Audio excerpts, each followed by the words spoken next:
debating these sons of I'm out there on these right-wing shows, so I'm not scared to do that. Where the hell is the Democratic Party? Where's our equivalent of Turning Point USA? Newsom's team doubled down, repeating the snack-size slap on X. Joe Rogan is a snack-sized podcaster who can't stop talking about me. Obsessed? Crush? No thank you. But is too scared to have me on and let his audience hear the truth. He's talking some shit on Twitter. I know, it's like, you think that's gonna work? Like, that's so stupid. Like, this is such a bad look.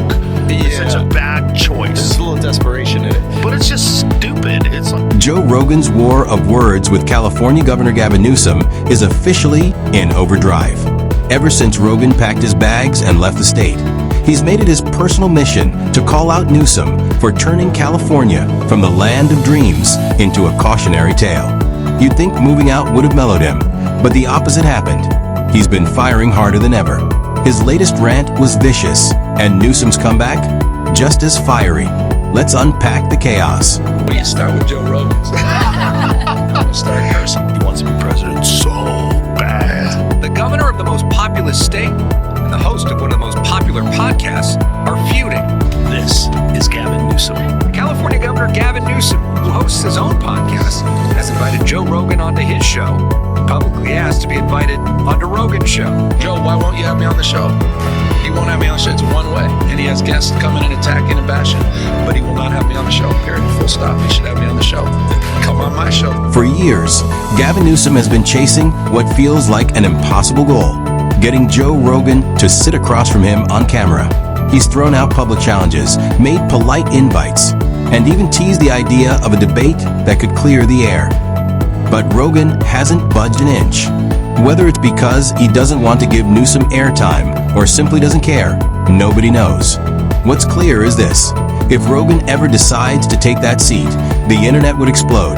And knowing both men's egos, it's not a matter of if it'll happen, it's when. Rogan doesn't seem impressed by a potential Newsom presidential run in 2028. You can't ruin a city and then go on to ruin a state and say, guys, that was just practice. Once I get it as a president, I'm gonna fix it. Fix it all. I mean, it's so crazy, but he's such a great politician. I mean, No, he's so not. smooth. He's You not. don't think so? No, I think he's terrible. Rogan attacking Newsom's job performance in California. You have the highest unemployment. You have the highest homelessness. Same with Hollywood. You had Money's missing. You killed Hollywood. Like, Hollywood doesn't exist anymore. It's literally gone. Newsom responding to Rogan on X, posting California is the fourth largest economy in the world, but number one in manufacturing, farming, new business starts, tech and VC investments, Fortune 500 companies, public higher education. I could continue. Invite me on anytime, Joe Rogan. It was all that before you were there. It was all that forever. It's just the weather's perfect, man. It has nothing to do. Ask anyone who remembers California's glory days, and they'll tell you Rogan's not exaggerating. Before Newsom, California was thriving, Hollywood was unstoppable, tech was booming, and people dreamed of moving west. Now, the tents have replaced the tourists, crime is rampant, and the California dream feels like a bad punchline. Rogan's view is simple: Newsom's leadership turned paradise into a mess.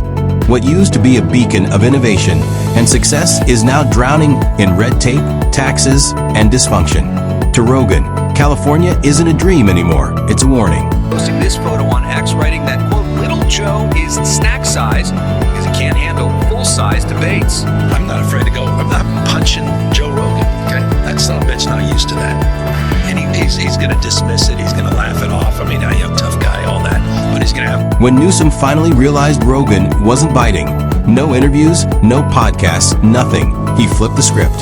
Out went the invitations, in came the insults. Suddenly, he was tossing jabs at press conferences, mocking Rogan as an uninformed entertainer, while his staff filled Twitter with memes and sarcasm meant to bait him. But Rogan didn't take the bait. He didn't clap back, didn't even acknowledge it.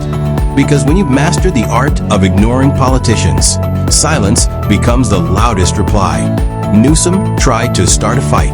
Rogan just moved on. This is a way that Republicans are just using illegal immigrants to deflect the conversation? And the answer answer is no. is yes. No, it is it's yes. not. You refuse to look at the facts. Illegal immigrants are not the reason why our healthcare system is broken. Yeah, it's not deflection at all. In fact, I brought receipts. So here's the CMS, Center for Medicaid and Medicare Services, right here with their press release earlier this year saying they were having to increase their oversight on states like California who were abusing Medicaid and classifying it as an EUSA, an emergency system, when it wasn't. You've got the average state spends 5% of its Medicaid roughly on emergency services. California, 35 to 40%. Why would that be? Because California passed a state law that says we will fund Medicaid for illegals, and then, oh, by the way, we'll raise our provider taxes, and then, oh, by the way, we'll use that as a match to draw down federal funds, and they're using this whole cavitation process. Then there's Newsom's favorite talking point, California's Medicaid expansion and compassionate sanctuary policies. To his fans, it's humanity. To his critics, it's chaos. The truth? The system's buckling. With tens of thousands of undocumented migrants flooding in, hospitals are packed, welfare programs are stretched thin, and taxpayers are carrying the cost.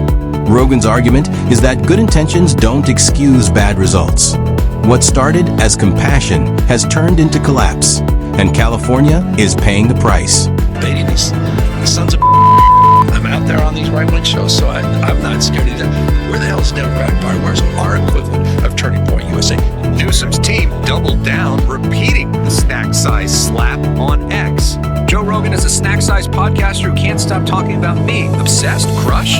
No thank you. But he's too scared to have me on and let his audience hear the truth. He's talking some on Twitter. I know, it's like, you think that's gonna work? Like, that's so stupid. Like, this is such a bad look. It's such a bad choice. There's a little desperation in it. But it's just stupid. It's like, this is a bad strategy. Like, I probably would have had him on. Yeah. But now I'm like, nah, what are you doing? There is a fun version where you just do it and cook them. You know? He'll cook himself. Now it's obvious why Rogan wants nothing to do with Newsom. The governor's approach isn't leadership, it's showmanship. Instead of real dialogue, Newsom relies on cheap social media tactics to stay relevant. Every few weeks, he throws another digital punch, hoping Rogan will finally swing back. But Rogan's not playing that game. He built his career on blunt honesty, not political theater. And nothing screams desperation louder than a politician begging for attention from a guy who's already moved on. Newsom has repeatedly said that Democrats need to do a much better job attracting men, especially young men who are often drawn to podcasts. And Aaron, nobody does that better than Joe Rogan. His interview with then candidate Trump last year got 60 million views on YouTube. Here's the real reason behind Newsom's obsession with Rogan. It's not about debate, it's about exposure. Rogan's audience is massive, young, and largely disillusioned with Democratic politics. If Newsom could win them over, it'd be a PR jackpot. And let's be honest, this isn't just about Sacramento. Newsom's been testing his national image for years, and Rogan's podcast would be the perfect stage to do it. A friendly chat with America's biggest talk host could soften his image, spark headlines, and maybe, just maybe, lay the groundwork for a 2028 run. This is not, it was never on my bingo card. I didn't grow up saying, one day I'll be this person. There's not a photo on the wall of me There are meeting people someone. that think that you that. were that way back in the day. Yeah, I think there's well, that's a whole deeper conversation of perception versus reality, and I have a lot of work to do on that, and I'm going to be doing a little more of that with this book. And now it sounds like, oh, here, he's got a book. Of course he's running. Yeah. But truly, I've got a book that I'm putting out next year, early next year, that I've been working on for 4 or 5 years, because I can't take the perception of me versus the reality of what I experienced growing up and in my own childhood and my own experiences. So I'm trying to shape-shift that from my perspective, not every. But the reality speaks louder than any campaign spin. California under Newsom has become almost unrecognizable. Once clean streets are now lined with tents and trash. Small businesses are dying under the weight of taxes and regulation. Crime is up, morale is down, and bureaucracy suffocates progress. People aren't judging Newsom by talking points anymore. They're judging him by what they see every day. And what they see is decline. Under his watch, California's problems didn't fade, they multiplied. misconception about you? I just think this notion, I don't know where, I know where it comes from, but I think this notion of the silver spoon, I was born into great wealth and privilege, and it's quite the contrary. And I'm not trying to, it's not a racial algebra story, I'm not trying to over-romanticize a contra narrative, but it's remarkable how that perception has dominated so much of the conversation that even my friends have about me. They don't know much about me. And so just for the record, setting it straight for my kids and grandkids, I'm going to be pushing back in that respect. So now, as he gears up for bigger ambitions, Newsom's reaching for the oldest Democrat trick in the book, the relatable backstory. He talks about hardship, about understanding the struggles of ordinary Americans. But that story doesn't hold up. Newsom's roots trace back to California's elite, powerful families, deep political ties, and a life far removed from the struggles he claims to understand. To critics, it's another carefully crafted script, not a genuine confession. The narrative of the self-made underdog might work on paper, but for Newsom, it rings hollow. It was a federal election, but the Biden administration said DOJ monitors to 87 different jurisdictions in that election. The California GOP put up this onto X, saying, Governor, if there's nothing to hide or nothing wrong, why the concern in having the DOJ observe? What's wrong with transparency? Transparency. Let's have the transparency of what went into their request, allegedly, of the Department of Justice, the state GOP, and why they picked these particular 5 counties. And what allegations or what assertions and on what basis of fact are they asserting that there's been violations in the past? Why these counties? Why now? Why a statewide election? Very different than other federal elections or elections with candidates on the ballot. This is again a problem. And then there's the elephant in the room, the Justice Department's recent attention on several California counties. The DOJ doesn't just drop in for fun. Something triggered it. Maybe it's voting irregularities. Maybe it's data mishandling. Either way, transparency should be a no-brainer. If Newsom's got nothing to hide, letting investigators do their job would only boost his credibility. But dodging oversight? That just fuels suspicion. A clean leader doesn't fear scrutiny. He welcomes it. Agree. They'll be accommodated as everyone should be accommodated. They'll have determinations at the county level with the registrars to the extent they want to cooperate. That's up to them. I'm just arguing for people to keep their eyes wide open at what's going on in the United States of America. I said this months and months ago.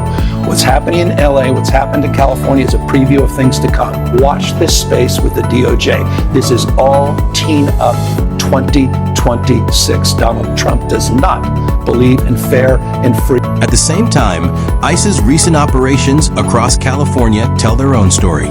These weren't random raids. They were targeted efforts to root out criminal activity tied to illegal networks. Contrary to the media spin, law-abiding immigrants had nothing to fear. It was about restoring order in cities stretched thin by bad policy. To many, it proved Rogan's point.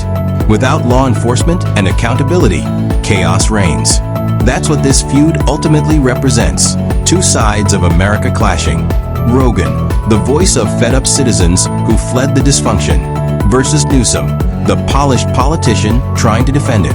Until California finds real leadership, no debate, podcast, or PR stunt will change the fact that the Golden State's glow is fading fast.